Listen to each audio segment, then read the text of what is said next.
जय हिंद साथियों। अगर आप यूपीएससी की तैयारी करना चाहते हैं तो यूपीएससी तैयारी करने के लिए आपके लिए कौन सा विषय बेहतर होगा। आप मान लीजिए ग्रेजुएशन कर लिए हैं या आप मान लीजिए इंटर कर लिए हैं या आप हाई स्कूल से ही चाहते हैं कि हम यूपीएससी की तैयारी करें और उससे और अदर स्टेट पर क्या फ़ायदा होने वाला है, इसको हम आपको आज इसमें बताने वाले हैं। देखिए, सबसे पहले तो अगर हम लोग देखें कि यूपीएससी की अगर हम लोग बात करें, एक ये होता है और एक आपका यूपीएससी, मतलब कि ये स्टेट का एग्जाम होता है और ये आपका सेंट्रल लेवल का एग्जाम होता है। दोनों का लगभग सिलेबस अगर हम लोग देखें तो दोनों सही है। ये भी आपके 3 चरण में परीक्षा होती है इसकी, इसमें भी 3 चरण की परीक्षा होती है। यहाँ भी आपका प्री होता है, मेंस होता है, इंटरव्यू, इसमें भी प्री होता है, मेंस होता है, इंटरव्यू होता है। यहाँ बस केवल आपको इतना ही है कि इसमें बैठने के लिए आपको सबसे पहले क्या होनी चाहिए, 21 वर्ष आपकी उम्र पूरी होनी चाहिए। यदि आप 21 वर्ष के हैं तो आप दोनों एग्जाम में पार्टिसिपेट कर सकते हैं। इसके बाद आपका 10+2+3 ग्रेजुएशन की डिग्री आपके पास होनी चाहिए। आप ये क्या किए हों, इसमें पास हों तो आप इस एलिजिबल हो जाएंगे। अब बात बनती है विषय की। देखिए, विषय की अगर हम लोग बात करें तो जीएस स्तर पे अगर हम लोग देखें तो जीएस में इसमें जो है वो आपके 4 पेपर होते हैं। इसमें भी 4 पेपर होते हैं। अगर यूपी आप देने जा रहे हैं तो 2 पेपर आपका यूपी का स्पेशल हो जाता है। तो कहीं ना कहीं यूपी भी एक जीएस है। यूपी का इतिहास हो गया, भूगोल हो गया, संविधान हो गया, अर्थव्यवस्था हो गया, वो उससे जुड़े क्वेश्चन आएंगे वो जीएस में। ये दोनों आपका एक तरह से हम कह सकते हैं कि कॉमन है। इसमें अगर हम लोग बात करें तो इसमें एक मुख्य विषय होता है। एक मुख्य विषय पर सवाल बनता है कि मुख्य विषय कौन सी ली जाए, कि ग्रेजुएशन में जो हमारे है वो लिया जाए, जो हमें इंटर से कॉम्बिनेशन, कहीं से कोई मतलब नहीं है। आपको जो विषय सबसे बेहतर आ रही हो आप उसका चयन करिए। हम आपको बार बार सजेस्ट करते रहते हैं कि आप जो है कक्षा 10 तक सभी विषय पढ़े, लेकिन 11 से आप ये प्रयास करिए कि अगर आप यूपीएससी की तरफ आना चाहते हैं तो हिस्ट्री, ज्योग्राफी, पॉलिटिकल साइंस और आपका इंग्लिश और हिंदी, ये 5 विषय आपके लिए बेहतर होगा। और आप जब ग्रेजुएशन में जाइए, हिस्ट्री, ज्योग्राफी और पॉलिटिकल साइंस ले लीजिए।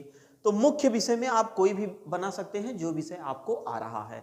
अगर आप इसमें से जो जीएस का पार्ट है, अगर इसमें से आप कोई ऑप्शनल या मुख्य विषय, यहाँ तो मुख्य विषय है नहीं, तो इसमें से अगर आप कोई मुख्य विषय बनाना चाहते हैं तो आप वही विषय का चयन करिए जो आपके जीएस के किसी न किसी पार्ट में है। लोग कहते हैं कि यूपीएससी ये तो बहुत बड़ा एग्जाम है, ये केवल हवा लोग बना दिए हैं, बाकी ऐसा कुछ नहीं है। अगर आप कक्षा 10 के बाद अगर आप फ्रेशर हैं या फिर आपका ग्रेजुएशन कंप्लीट हो गया है, कोई दिक्कत नहीं है। इतिहास हो गया, भूगोल हो गया, संविधान हो गया, अर्थव्यवस्था हो गई, साइंस हो गया, स्टैटिक जीके, मिसलेनियस और इसी में आईआर, इंटर रिलेशनशिप, इसके पेपर आपके अगर अच्छे से तैयार हैं, कहने का मतलब ज्योग्राफी अगर तैयार है तो आपका आईआर तैयार होगा। तो आपके लिए यही बेहतर होगा कि अगर आप कक्षा 10 में हैं, कक्षा 10 के बाद अगर आप यूपीएससी में आना चाहते हैं तो हमने आपको 5 विषय सजेस्ट कर दिया। ईटी में भी आपके काम आएंगे, मेंस में तो सबसे ज़्यादा काम आएंगे, और उसी के बाद ग्रेजुएशन कर लीजिए। क्योंकि जो विषय आप हाई स्कूल में पढ़े हैं वो तो ठीक, वहाँ तक छोड़ दीजिए। आपने कक्षा 11 में जो पढ़ा है, कक्षा 12 में जो पढ़ा है, वही चीज़ आप ग्रेजुएशन में ले लीजिए। तो 2 वर्ष आपने इधर पढ़ा, 3 वर्ष आप 5 वर्ष तक, जब तक आपकी उम्र 21 वर्ष तक होती है तब तक आपके पास एक अच्छा ज्ञान हो चुका रहेगा। आप कहीं भी किसी का कोर्स चाहे खरीद रहे हैं या फिर आप ऑफलाइन कहीं पढ़ रहे हैं, तो जब आप किसी कोचिंग में जाएंगे तो वही इतिहास, भूगोल, नागरिक शास्त्र, अर्थशास्त्र आपको पढ़ाया जाएगा जो आप पीछे वाली क्लास में पढ़ के आए हैं। अलग से कोई विषय नहीं होता है, बस केवल लोग हवा बना लिए हैं कि जो आप पढ़ के आए हो वहाँ से कोई मतलब नहीं, वहीं से ही तो सारा मतलब है। आप एनसीईआरटी पढ़ते हो तो 6 से लेके 12 तक की एनसीईआरटी पर, तो अगर हम 6 से लेके 12 तक व्यवस्थित तरीके से तैयारी कर ले तो हम लोगों के लिए कोई समस्या नहीं होगी। तो सबसे बेहतर आपके लिए जो विषय है, देखिए अब इसमें क्या है कि इतिहास आपका हो गया, भूगोल हो गया, राज्य व्यवस्था, संविधान हो गया। साइंस आपने कक्षा 10 तक पढ़ा है, कोई दिक्कत नहीं, जो साइंस आपने कक्षा 10 तक पढ़ा है वहीं से ही क्वेश्चन आने हैं। अब ये 3 विषय आप क्या करिए, इंटर में ले लीजिए। ये 3 विषय इंटर में ले लीजिए। इधर से आप हिंदी और इंग्लिश ले लीजिए, हिंदी और इंग्लिश ले लीजिए, क्योंकि हिंदी में साहित्य भी आपको पढ़ना है और आपको व्याकरण भी पढ़ना है। इंग्लिश में बेसिक चीज जो आपने 10th तक पढ़ा है वही आपके लिए बेहतर है। अगर आप 11-12 में ले लिए तो और मजबूत आपका हो जाएगा कहीं ना कहीं।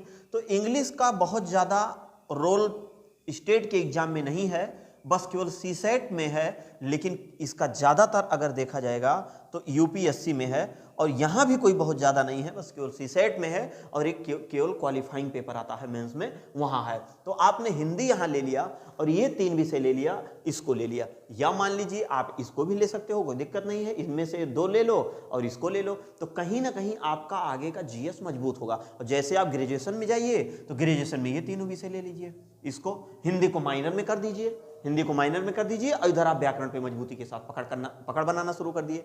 तो इससे क्या होगा, जो जीएस के आपके पेपर हैं वो, और इसी में से कोई आप मुख्य विषय बना लीजिए, आराम से हो जाएगा। मान लो जो विज्ञान वर्ग वाले हमारे साथी हैं उनके लिए क्या है, तो विज्ञान वर्ग की अगर बात करें तो मान लीजिए आपका मैथ है, जूलॉजी है, बॉटनी है, फिजिक्स है, केमिस्ट्री, इसमें अगर आपकी बहुत अच्छी पकड़ है तब तो आप ऑप्शनल बनाइए, वरना इसी में से कोई ऑप्शनल बना लीजिए, है ना। और इसमें बनाएंगे तो ये पढ़ेंगे तो जीएस का भी काम देगा। मान लो आप मैथ बना लेते हो, मान लो आप फिजिक्स बना लेते हो, तो उतना ज़्यादा इसमें भूमिका ही नहीं है, अलग से आपको उसमें समय भी देना पड़ेगा। तो हम आपसे बार बार निवेदन करते रहते हैं, बताते रहते हैं कि ऐसे विषय का चयन करिए कि जिससे आपके दोनों एग्जाम बहुत आसानी से निकल जाए।